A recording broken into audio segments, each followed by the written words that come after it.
আসসালামু আলাইকুম। আজ আমি আপনাদেরকে রান্না করে দেখাবো ট্যাংরা মাছের তেল ঝাল। এই আমি 1 কেজি ট্যাংরা মাছ নিয়েছি। ট্যাংরা মাছগুলো কিন্তু জ্যান্ত ট্যাংরা মাছ ছিল, পানিতে সাঁতার কাটে।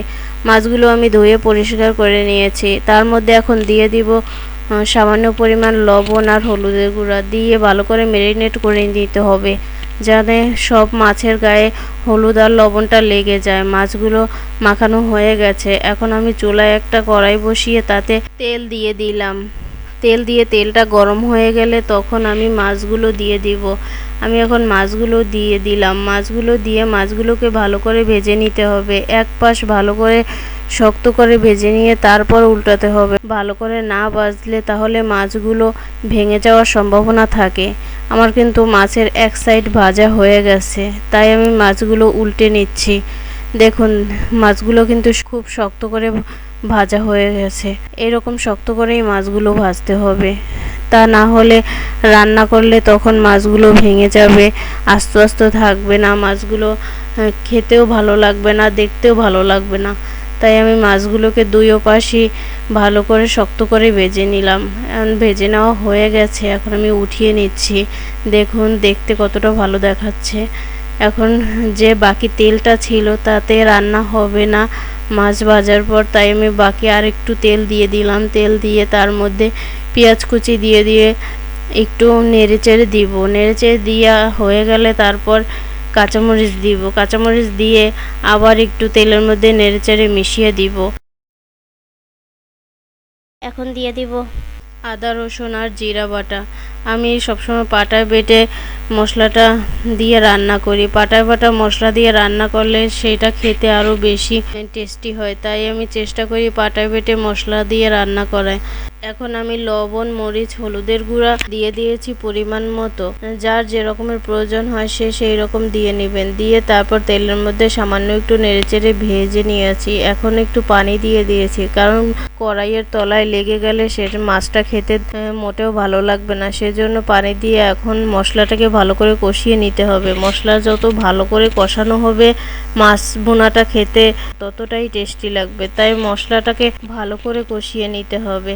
এখন একটু ঢাকনা দিয়ে 5 মিনিট জাল কমিয়ে মশলাটাকে কষিয়ে নিব। ঢাকনা উঠিয়ে নিয়েছি। দেখুন তেলটা মশলার উপরে ভেসে উঠেছে, তার মানে আমার মশলা কষানোটা কিন্তু হয়ে গেছে। এখন এই মুহূর্তে আমি দিয়ে দিব টমেটো। আমি 2টা টমেটো কেটে নিয়েছি। সেই টমেটোটা দিয়ে আবার একটু মশলার মধ্যে নেড়ে চেড়ে কষিয়ে নিব। টমেটোটা একটু সেদ্ধ হয়, সেই জন্য আমি ঢাকনা দিয়ে ঢেকে রাখলাম আবার 5 মিনিটের জন্য। ঢাকনাটা উঠিয়ে দেখে টমেটোটা প্রায় সেদ্ধ হয়েছে। অল্প একটু নাড়াচাড়া দিয়ে তার মধ্যে এখন ঢেলে দিব সেই ভেজে রাখা ট্যাংরা মাছগুলো। ট্যাংরা মাছগুলো দিয়ে আবার একটু কষিয়ে নেব। সামান্য পরিমাণ নেড়েচেড়ে কষিয়ে নেব। এই মুহূর্তে বেশি নেড়েচেড়ে কষিয়ে নেওয়ার দরকার নাই, তাহলে মাছগুলো ভেঙে যাওয়ার সম্ভাবনা থাকে। তাই আমি অল্প কষিয়ে নিয়ে তার মধ্যে পরিমাণ মতো পানি দিয়ে দিচ্ছি। এখন আর বেশি পানি দেওয়ার দরকার নেই, অল্প পানি দিলেই হবে। তাই আমি অল্পই পানি দিয়ে দিয়েছি। দিয়ে এখন আমি মাছটা হওয়ার জন্য অপেক্ষা করব। দেখছেন মাছটা কিন্তু ফুটে উঠছে। এখন আমি হওয়ার জন্য অপেক্ষা করব, যতক্ষণে না হয় ততক্ষণ পর্যন্ত। দেখুন আমার কিন্তু মাছটা এখন ভাজা হয়ে গেছে।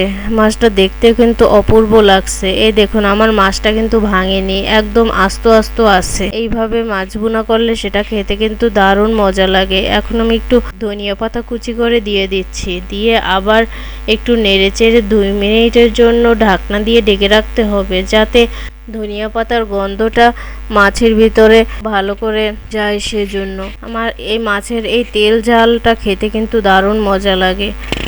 মাছের এই তেল ঝালটা করার জন্য তেলের পরিমাণটা একটু বেশি দিতে হয়। দেখছেন আমার কিন্তু হয়ে গেছে, আমি উঠিয়ে নিলাম। দেখুন দেখতে কতটা সুন্দর লাগছে, কতটা লোভনীয় লাগছে। এই রকমের শীতের দুপুরে গরম ভাতের সাথে ট্যাংরা মাছ ভুনা খেতে কিন্তু অসাধারণ লাগে। আপনারাও বাড়িতে এরকমের বানিয়ে খাবেন। যারা এখনো ট্যাংরা মাছের এই তেল ঝাল করে খাননি, একবার হলেও বানিয়ে খেয়ে দেখুন। একবার খেলে বারবার খেতে ইচ্ছে করবে। 1 প্লেট ভাত 1 নিমেষেই শেষ হয়ে যাবে। যদি আপনাদের ভালো লাগে তাহলে কমেন্ট করে আমাকে জানাবেন, আর আমার চ্যানেলটাকে সাবস্ক্রাইব করে দিবেন। আল্লাহ হাফেজ।